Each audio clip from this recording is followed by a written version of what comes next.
നിങ്ങളുടെ favourite shows ഇനി ഒരിക്കലും മിസ്സാവില്ല. ഇപ്പോൾ C5 കാണും നിങ്ങളുടെ ഫേവറേറ്റ് ഷോസ് തികച്ചും സൗജന്യമായി.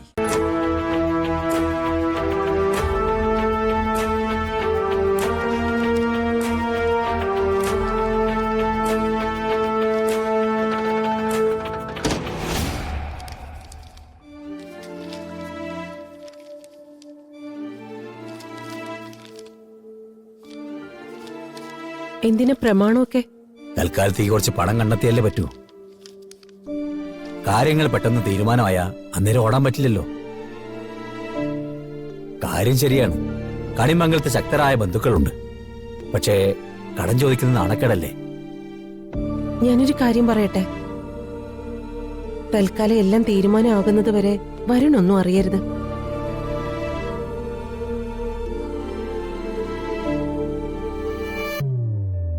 അതെന്താടോ? വേറൊന്നും കൊണ്ടല്ല, നമ്മുടെ അവസ്ഥ അറിയാവുന്നതുകൊണ്ട് വരുൺ സാമ്പത്തികമായി സഹായിക്കാൻ ശ്രമിക്കും. അവിടെയുള്ള എല്ലാവർക്കും അത് ഇഷ്ടപ്പെടണമെന്നില്ലല്ലോ. ഞാൻ പോയി നമ്മുടെ കൈമണ്ണൊന്നും കാണട്ടെ. അയാളാകുമ്പോ പലിശയിൽ ഇത്തിരി കുറവുണ്ടാവും. പിടിവാശിക്കാരനുമല്ല. എന്താ ചെയ്യാൻ പറ്റുന്ന അയാൾ എന്നെ പറയട്ടെ. എന്താ മോളെ? എനിക്ക് വേണ്ടി ഒന്നും പണയപ്പെടുത്തണ്ട. എനിക്ക് വിവാഹം കഴിക്കണമെന്നുമില്ല, എനിക്കിവിടുന്ന് പോണമെന്നുമില്ല. അച്ഛന്റെ പ്രാരാബ്ദങ്ങള് ഏറ്റവും കൂടുതൽ മനസ്സിലാക്കിയിട്ടുള്ളത് എന്റെ മോളാ. അപ്പൊ പിന്നെ നീ ഇത് പറയുന്നതില് അച്ഛൻ അത്ഭുതമില്ല. പക്ഷേ അച്ഛന്റെ കടമ ചെയ്യാതിരിക്കാൻ പറ്റില്ലല്ലോ. ഇതിപ്പോ തൽക്കാലം കൈമളുടെ കയ്യിലൊന്ന് കൊടുക്കുന്നു എന്നേ ഉള്ളൂ. അധികം വൈകാതെ അച്ഛനെ തിരിച്ചെടുക്കും. കാര്യങ്ങൾ എങ്ങനെ ചെയ്യണോന്ന് അച്ഛനറിയാൻ കുട്ടി. വെറുതെ തടസ്സം പറയണ്ട. അച്ഛൻ പോയി വരട്ടെ. പണത്തിന്റെ കാര്യത്തില് അച്ഛന് ചെറിയ വേവലാതിയുണ്ട്. പക്ഷേ എന്നെ മോക്ക് വന്നിരിക്കുന്ന മഹാഭാഗ്യം ആലോചിക്കുമ്പോ ഈ ലോകത്തിൽ ഏറ്റവും കൂടുതൽ സന്തോഷിക്കുന്ന ആളാ അച്ഛൻ. അച്ഛൻ പോയിട്ട് വരാം മോളെ. അച്ഛാ,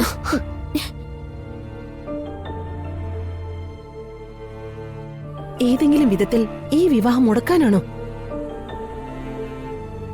നമ്മുടെ ഇടയില് അച്ഛൻ അറിയാത്തൊരു കാര്യമുണ്ട്. അത് നമ്മുടെ എല്ലാവരുടെയും മനസ്സ് നീറ്റുന്നതാ. അതിന് ഇതേ ഒരു പരിഹാരമായിട്ടുള്ളൂ. ഇതോടെ പ്രിയങ്കയുടെ ജീവിതം സുരക്ഷിതമായിരിക്കും. നീയും രക്ഷപ്പെടും. മറിച്ചൊന്നും ചിന്തിക്കരുത്, വേറെ ഒന്നിനെ ശ്രമിക്കരുത്. പ്രിയങ്കയുടെ വിവാഹം തടസ്സപ്പെടുമെന്ന് അറിഞ്ഞപ്പോ ഞാൻ പറഞ്ഞു അച്ഛൻ വീണു പോകുമെന്ന്. പക്ഷെ തടസ്സപ്പെടുന്നത് നിന്റെ വിവാഹത്തിന്റെ കാര്യത്തിനാണെങ്കിൽ അതിൽ പിന്നെ സംശയമൊന്നും ഉണ്ടാവില്ല.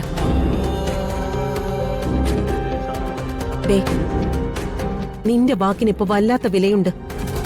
ഒരു വാക്കുകൊണ്ട്, ഒരു നിഷേധം കൊണ്ട് നിനക്കിപ്പോ ആരെയും കൊല്ല. മറക്കണ്ട.